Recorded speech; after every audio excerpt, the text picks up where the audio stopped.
আমি এখানে কাঁচা কলা সিদ্ধ দিয়ে দিয়েছিলাম, কলার ভর্তা করব। কলাগুলো কি হয়েছে একটু দেখি। হ্যাঁ, কলাগুলো হয়ে গেছে। তো এখানে কলা ভর্তার জন্য আমি পেঁয়াজ আর ধনেপাতা নিয়ে নিয়েছি। আমি শুকনো মরিচ দিব। আর এই যে এখানে কলাগুলো রেডি হয়ে গিয়েছে সিদ্ধ। মরিচগুলো ভাজা হয়ে গিয়েছে। আমি এখন লবণ দিয়ে মেখে নেব। আমি লবণ দিয়ে নিচ্ছি। লবণ, কলাগুলো চিলে নিয়েছি। এখন কলাগুলোকে ভর্তা করার পালা।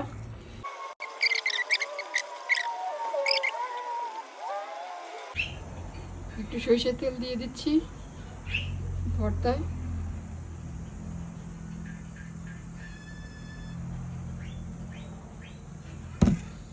সরিষার তেল দিয়ে একটু মেখে নিব। ভর্তাটা হয়ে গেল। এটা হচ্ছে কাঁচা কলার ভর্তা। আশা করি ভালো হবে। আসসালামু আলাইকুম। আজকে ডাল দিয়ে আমি জুকিনি রান্না করব। তো জুকিনিগুলো আমি কেটে নিয়েছি এবং চামড়া ছিলে নিয়েছি। তো জুকিনি দেখতে যে এরকম হয়, এই যে এরকম। এটা কিছুটা শশার মতো, শশা জাতীয়, কিন্তু এটা শশা না। কেটে নিলাম। এগুলো এমনিতে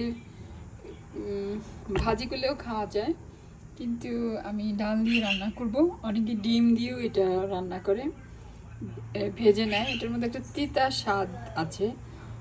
তো আজকে ডাল দিয়ে দেখি কেমন হয় রান্না করে। এখানে ডালের মধ্যে আমি রসুন, একটু লবণ আর একটু জিরের গুঁড়া দিয়ে দিলাম। দিয়ে আমি এখন এই জুকিনিগুলোকে ঢেলে দিচ্ছি। এদিকে ডাল আর জুকিনি প্রায় হয়ে এসেছে। এখানে একটু বাগার দিতে হবে। একটু ধনেপাতা দিয়ে দিচ্ছি।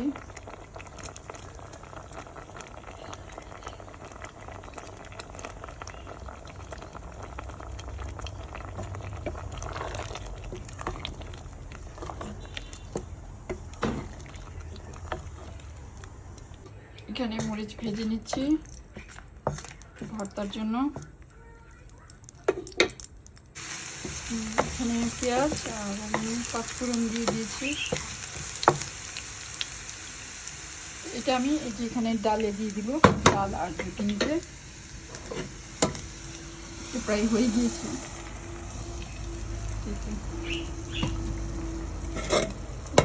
নিয়ে আসলাম। এখন এটা প্রায় শেষের দিকে, প্রায় হয়ে গিয়েছে। আর আমার ডাল রান্না হয়ে গেল জুকিনি দিয়ে। আশা করি এটাও ভালো হবে।